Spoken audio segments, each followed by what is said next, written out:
Hello there, I'm Amy Pilgrim. Thanks for streaming with us. Week 3 of testimony in the Sean Diddy Combs trial, starting with the music mogul's former assistant, Capricorn Clark, taking the stand.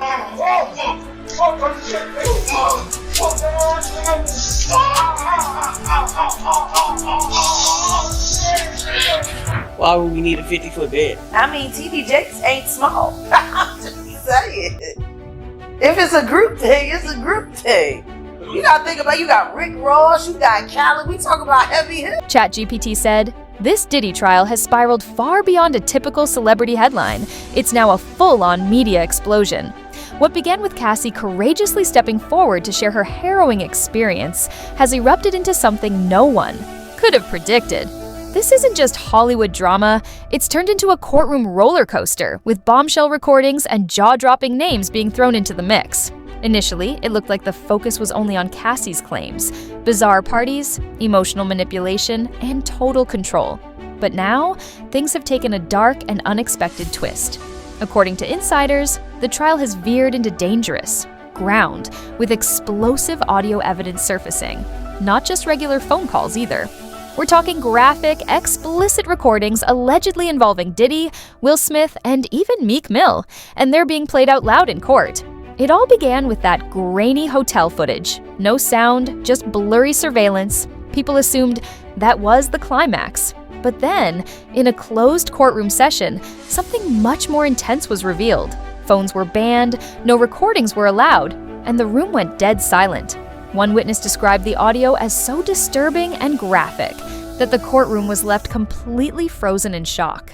She testified she was held against her will twice, at one point alleging she was forced from her apartment and into a car to take Combs, one of his bodyguards, to the home of rapper Kid Cudi to, quote, kill him. Cudi was dating his ex, Cassie Ventura, at the time. Clark claimed Combs threatened to kill Ventura if she didn't convince Kid Cudi not to tell police that Combs was allegedly involved with a break-in at his house. Clark also telling the jury that a large man repeatedly administered lie detector tests to her on suspicion that she stole jewelry loaned to Combs. She testified that this man said if she flunked the test, they're going to throw you in the... Right after the audio was played in court, a fresh list of witnesses was announced. These weren't random attention seekers, but individuals who were once part of Diddy's inner circle. We're talking former artists, ex-employees, and past party attendees, people who were actually there and witnessed things firsthand. Now, protected by legal immunity, some of them are stepping forward to tell the truth. One of those witnesses was Dawn Richards, known from the girl group Diddy, Kane that Diddy once managed. When she left the courtroom, she looked visibly exhausted. Sources say she supported Cassie's accusations, recounting an incident where she allegedly saw Diddy physically assault Cassie just because dinner wasn't ready on time. The very next day, Diddy reportedly warned Dawn and her bandmate to keep quiet. In 2009, did you observe an incident between Puff and Cassie? Yes, she was attacked by Sean and kicked. Did you see more violence by him against Cassie? Often. The government then shows Don Richard a picture of Diddy Dirty Money. When were you a member of this group? 2009 to 2011. The incident in 2009 when Sean Combs Cassie, where was it? In Sean Combs' LA home. We were recording. What did he do? He was saying, "Where the F is my food?" He grabbed a black skillet with eggs and tried to hit her over the head. Cassie dropped to the ground. What did she do? She was in a fetal position. Then what? Sean Combs was kicking her in the head and the body, and then dragged her up to the first floor. Glass was breaking and yelling. I was scared for her, and for me too. Did you intervene? No.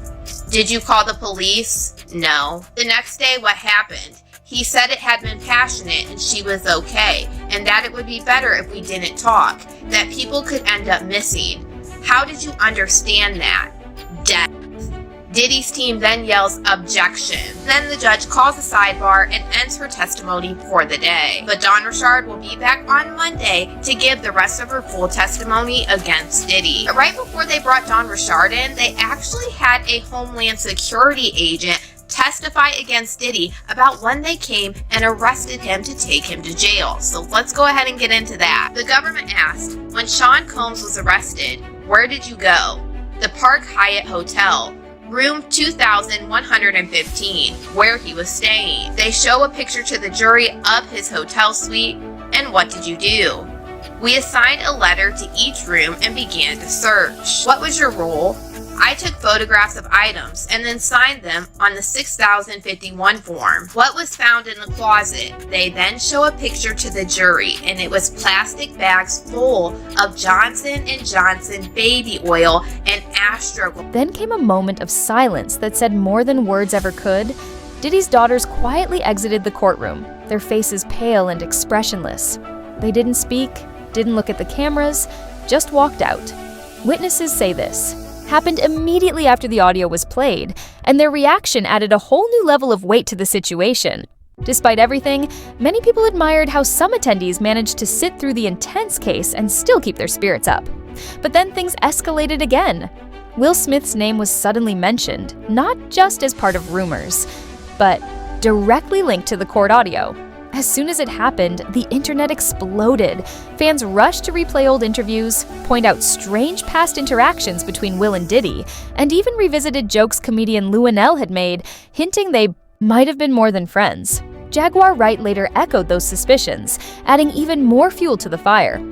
What you're saying reaches the ears of Will Smith, and he needs to get at least, if there's smoke, there's fire, let me grab a fan. Number one,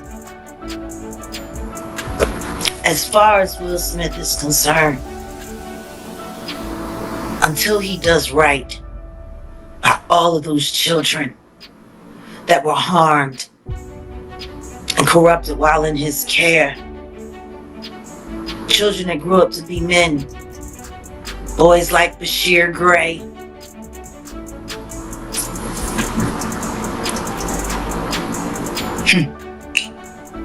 August Alsina, your own son.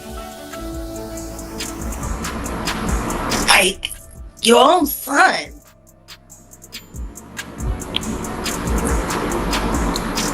Do people forget about that voice clip that I played from Brother Belial? Hey. Has anybody seen Belial? Come on. I asked him, didn't I ask for him last? Come on. Where's Belial? Is he missing with Cuba? Have they all moved to Bali with Russell Simmons and Kevin Lyles? I would always say it is interesting when you speak on, Jaden Smith, and you see the hug with Justin Bieber, and then for Bashir, you see him all of a sudden fighting over Sydney Starr with Eddie Winslow. It does question what happens in the entertainment industry that makes someone go into just being very close with men on men contact. It's interesting, I'll say the least. You want to know the thing that bothers me most about Bashir Gray? I actually think he's doing all of this so they'll take him back in the club.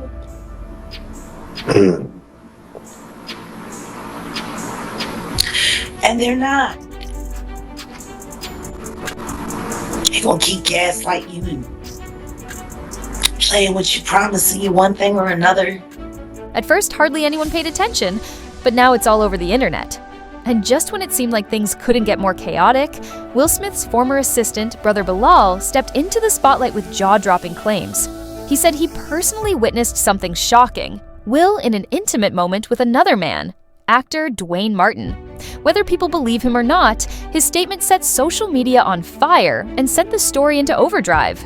Was the woman that everybody wanted, and Will needed that validation to have that type of woman. You saw her say that Will Smith had. I am saying to you, if a woman is used to something the size of a baby leg and you come in with a pinky toe, there's nothing you can do to please her. You can buy her 80 cars, you can get her 80 private jets. If she's itching for that baby leg, she want that baby leg. You can beat a person so much that they fall into submission. And who needs enemies when they got friends like you? Well, I can tell you what goes on the inside. Everybody else is just speculation. Somebody told me, I mean, my picture's in the book, you know, your picture's in the book and your name is in the book. So I'm just like, you doing some real elegant film. I'm blowing you up. I love that. I'm blowing you up. This is what Jada makes the new people do. And I ain't gonna say new, they probably been there after myself, right? They will make you check into a rehab. And they'll pay for the rehab. Even though you're not on drugs, they're gonna pay for the rehab. And you have to go if you want to work with them. And then I saw sexual acts that when I walked in on. Who'd you walk in on? Him and Dwayne Martin. Okay. Hollywood is the hurry up and wait game. So 3 minutes later, after them telling me, hey, you got eyes on Will, we need him to come watch this. So I'm running all over the studio. He's not in the street. He also went on to talk about how he has never been sued because the Smiths know he's telling the truth. You kept it straight on the Smiths. Like you was just like, I seen Jamie with women. Yeah. I seen Jamie with black. And I was like, okay, so this ain't got nothing to do with him trying to gain clout off of every celebrity, trying to ruin his relationship with all the celebrities you've done business with. This is just this particular friend that I've known damn near my whole life, and his wife, you feel like is sabotaging everything that y'all have together, and it's causing you to question him and his friendship towards you. Without question. See, so here's the whole thing in a nutshell. Okay. You know, it's no secret in Hollywood that Jada hates me because I have a strong relationship with Will, and I do my own thing. Why don't she hate Dwayne? I can't answer that question. Why don't she hate Dwayne Martin? Well, she's gonna love anybody that treats her like she's a god, right? When you're a narcissist and a sociopath like she is, and I'll get into that, you want to be worshipped, and she got the bag. So these people will worship her, thinking that that Jada's gonna do something for them. But a narcissist and a sociopath is only looking to do things for themselves. It was shocked because I was like, Jada is talking about suing, and she's speaking on this, and to my surprise, Will hasn't said anything. And so they did come out and say a rep for Will totally denies the allegations. I was like, Will does not respond to anything. Nope. He's never. This is all Jada, because as soon as that rep statement came out, she goes to sit on the Breakfast Club to reiterate the same that I feel she gave to TMZ. Yes. Yeah. And so I'll say this to you as well. Okay. She also said in that interview that they were doing business. Will was not helping me out, right? Yeah. And it's a very good interview on this channel called Popcorn Planet. Okay. Where a big celebrity lawyer breaks down Jada's interview on the Breakfast Club. And say, shout out to you said Popcorn Planet. Okay, shout out to Popcorn Planet. We gotta check that out. They cannot even sue based on what she did at the Breakfast Club. Had Jada not went to the Breakfast Club, I would have been sued already. And just for the record, I haven't been sued yet. Have you been sued by Jada? Nobody's contacted me at all. Okay, so, and let me answer your other question. The reason Will responded, the reason why Jada responded, because they know it's true. Will's never responded, and they responded in less than 9 hours. They did. That was a fast response. That was because he know what I saw in that dressing room. He know other things that I saw. You said it was murder. Yes, Dwayne Martin's a serial killer, because Will's not the only one, and we're gonna get into that later on too. So basically, Jada's interview did two things. It makes me now. Me and her at war. I'm gonna put Will to the side. Will is to the side. Me and Jada, I will say this because I know you're watching. I know Karen Tense is watching. Who's Karen Tense? That is her PR person for years. Okay. Right?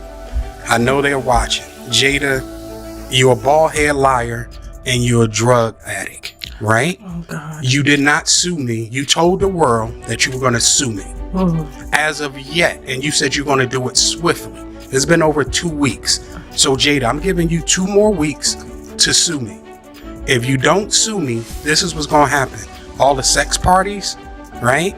And the men that you hit with dildos, I'm naming names, right? All the salacious stuff that you have done and hurt other people, I'm naming names. Because now what we got to do is we got to force her to say she lied. UNL also corroborated this, claiming Will and Dwayne Smith were more intimately connected than people thought. The rumors of Will Smith being gay and having gay relations with who was it with? Diddy. I know, right? Hold on. So apparently Will's assistant, which I don't know if this is true or not. I mean, the whole thing sounds fishy because the same guy tried to interview on my platform and I said no.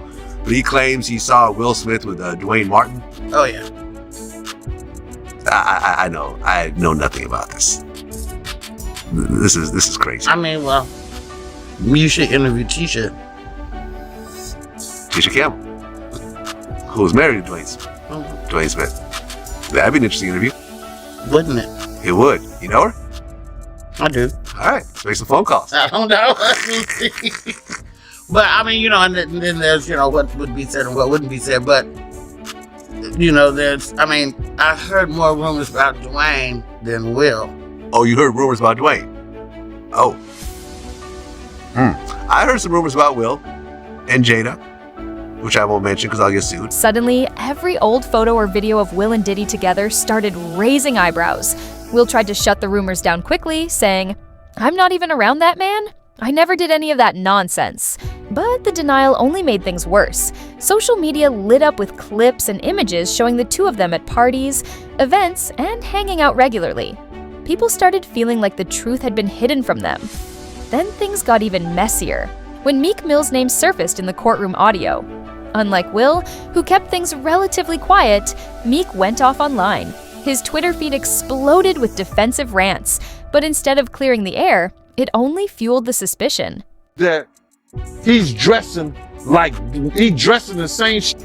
He dressing like Diddy? Hugged up with Diddy? I think that Lil Rod know a lot of shit, but I know this. Two men dress alike,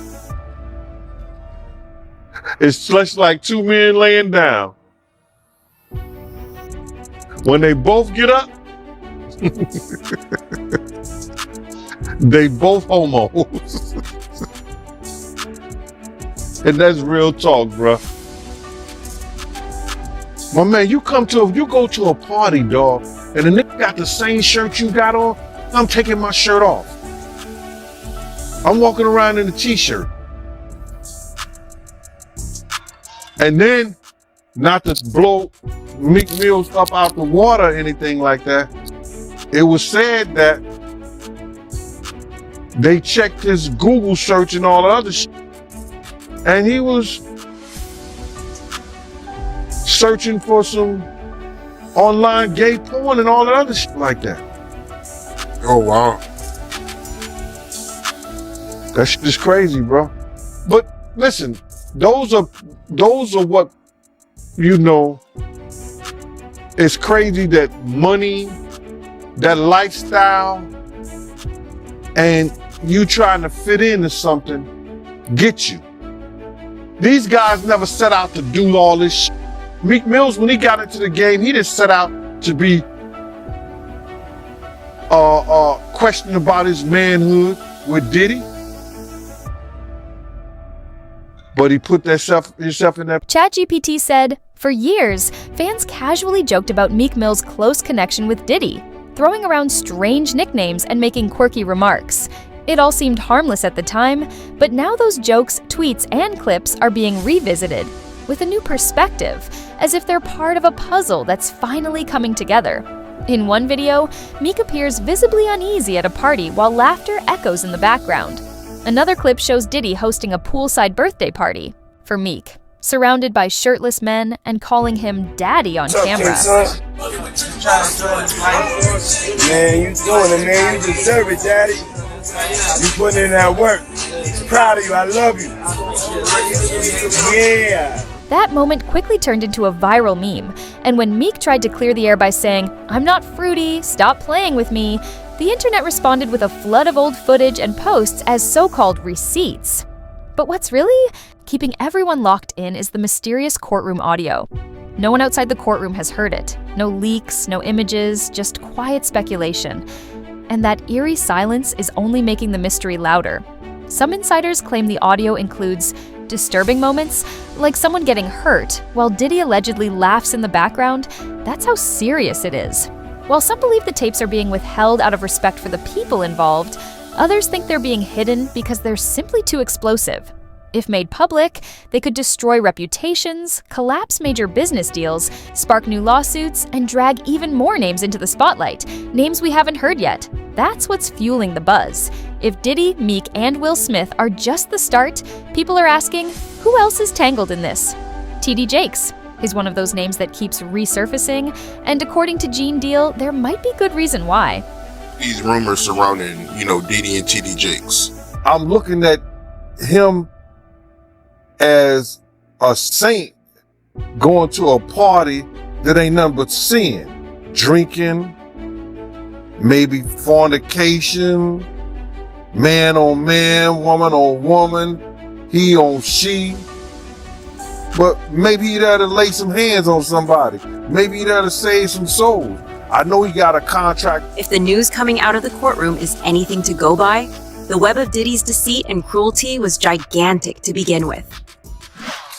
A lot. Eva, she testified that Sean Combs at one point threatened to Kid Cudi after finding out that he began dating Cassie Ventura. But she talked about 3 distinct episodes as prosecutors today started to home in on the elements of the alleged racketeering conspiracy, and that's kidnapping. Capricorn said in 2004 in New York, she was forced to take a lie detector test for 5 days straight on suspicion of stealing jewelry.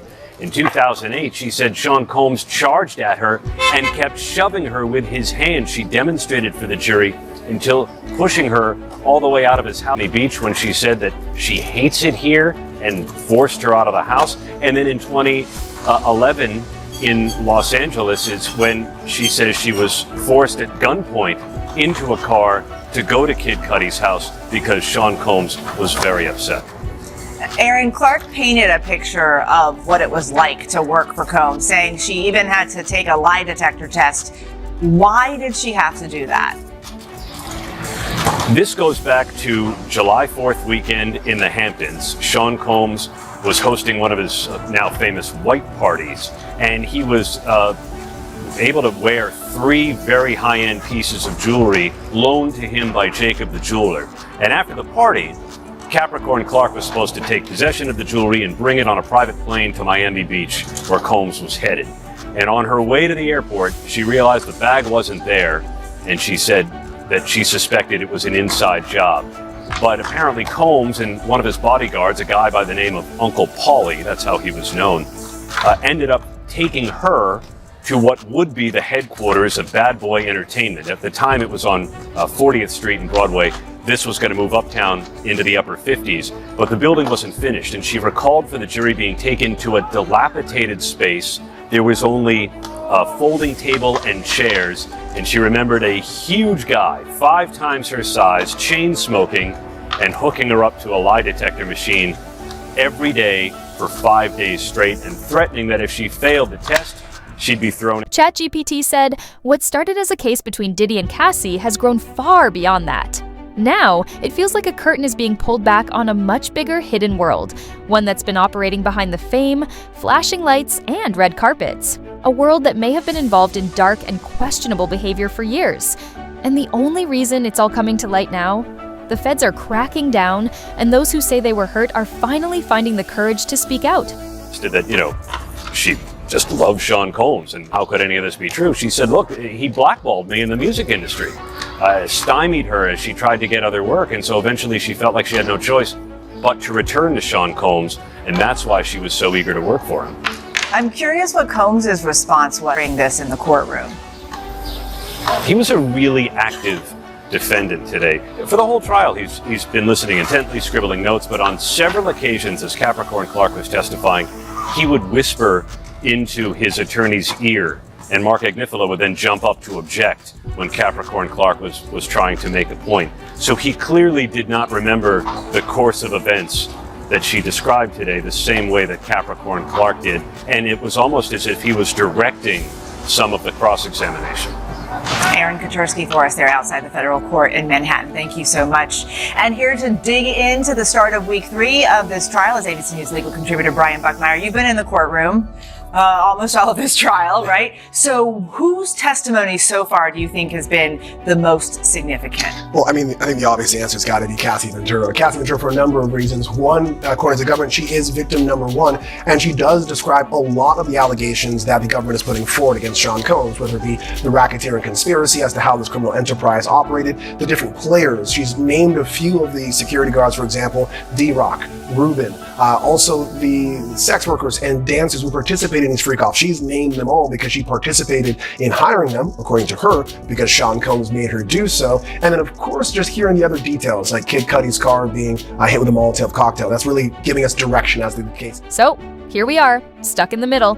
The trial pushes forward, the internet keeps uncovering more, and the people named in all of this are carrying on like nothing's happening. But that won't work for long. This story isn't fading anytime soon. The internet has a long memory, and the more it feels like the truth is being buried, the harder people dig. More voices are already coming forward, people who've been calling out Diddy's dark side for years, and now the world is finally listening. And the Punisher was being directed by Diddy while he was doing the stuff to punish Cassie. Now, he could not look at Diddy, and as they go on in that whole scene and stuff like that, Diddy gets mad at him because Diddy tried to look him in the eye, or he tried to look Diddy in the eye or something like that when he was doing Cassie and Cassie was doing Diddy. It was some crazy stuff like that, man. But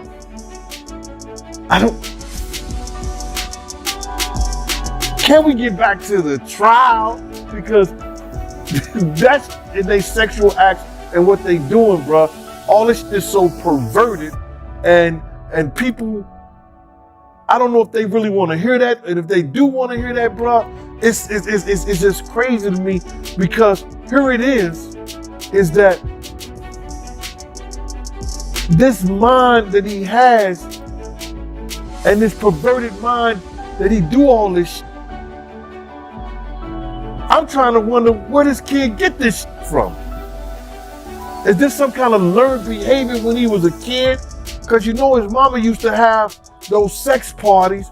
His mama used to have those, and he used to see this shit and see some of this stuff. So is this him acting out his childhood fantasies that he saw back when he was a kid, or what?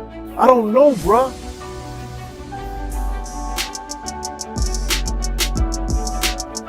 Clean one, talk about it. ChatGPT said, if those tapes ever surface, they won't just shake Diddy's world. They could blow the lid off a hidden side of Hollywood. For now, though, Diddy appears to be in full damage control mode, trying to contain the fallout. According to Jaguar Wright, that strategy might not be enough. Diddy does have a plan to try to derail the information, derail the chain of evidence, derail history as it actually happened. And he is the kind of guy that has no problem with re-victimizing people all over again. Let's just keep it a buck. These girls showed up at a very opportune time, did they not? Adria and Lamisha Fuller. Very opportune time. I do Pierce Morgan. The elites go insane. Ariel Mitchell Kidd drops Adria English as a client after she got drunk and talked with Tasha K, which was bad in itself, if you ask me.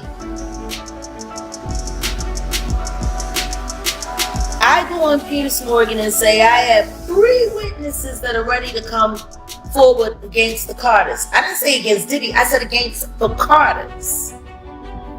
And then there was the fake C&D, which was nothing more than a phone call from the lawyer Alex Spiro, who tanked the Rock Nation offering so Dame Dash couldn't make any real money off of it. They're all afraid. When I look at Khadisha's content and I see her go and pull everything. When I see you go and pull all of those things that I leave on the breadcrumb trail, I need people to understand how valuable that is. Because see, I'm used to people just calling me a liar straight out the gate. But I always leave enough of the real information there for people to be able to go and seek it out for themselves. Because see, if you can go find it, and it's not about me, the truth is, a lot of you content creators are my receipt. Do you think he'll succeed? Let us know in the comments.